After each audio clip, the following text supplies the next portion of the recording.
रामायण की कथा में हनुमान जी केवल अपार शक्ति, साहस और भक्ति के प्रतीक नहीं है, बल्कि वे विवेक, विनम्रता और अपने कर्तव्य के प्रति पूर्ण समर्पण का भी अद्भुत उदाहरण है। लंका में माता सीता की खोज करने के बाद जब रावण के सैनिकों ने उन्हें पकड़ लिया और उनकी पूंछ में आग लगा दी, तब हनुमान जी ने उसी अग्नि को अपना अस्त्र बना लिया।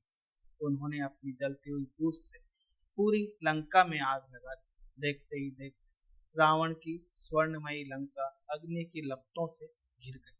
लेकिन लंका जलाने के बाद हनुमान जी के मन में अचानक एक गहरी चिंता उत्पन्न हो गई। हनुमान जी सोचने लगे कि कहीं इस अग्नि में माता सीता को कोई हानि न हो जाए।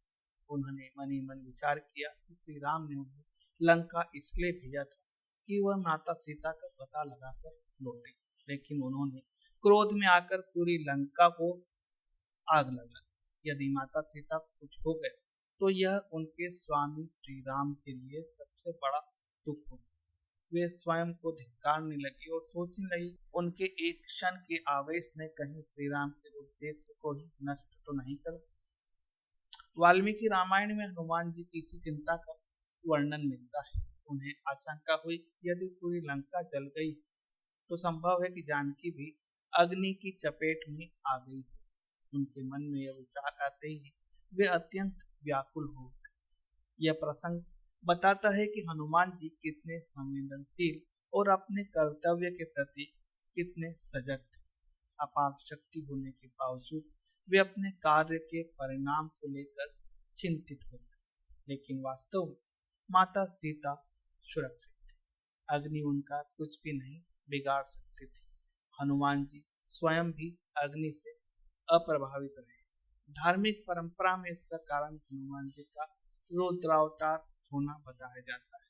उन्हें भगवान शिव के एकादश रुद्रों में से एक का अवतार माना जाता है, इसलिए अग्नि उनके लिए बाधा नहीं बन सकती थी। यही कारण है कि जलती हुई पूंछ के साथ भी वे पूरी लंका में निर्भय होकर विचरण करते रहे। लंका दहन के दौरान एक विशेष बात यह भी बताई जाती है कि हनुमान जी ने विभीषण के घर को नहीं जलाया। रामचरितमानस में कहा गया है, जारा नगर निमिष इक माही, एक विभीषण कर गृह नाही।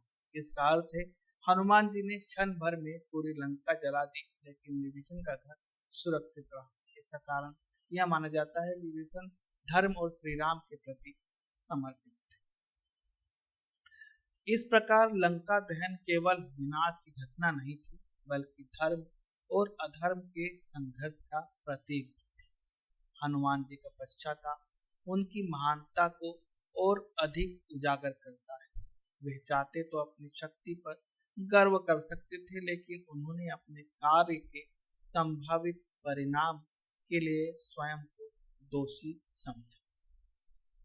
यही हनुमान जी की सबसे बड़ी विशेषता है।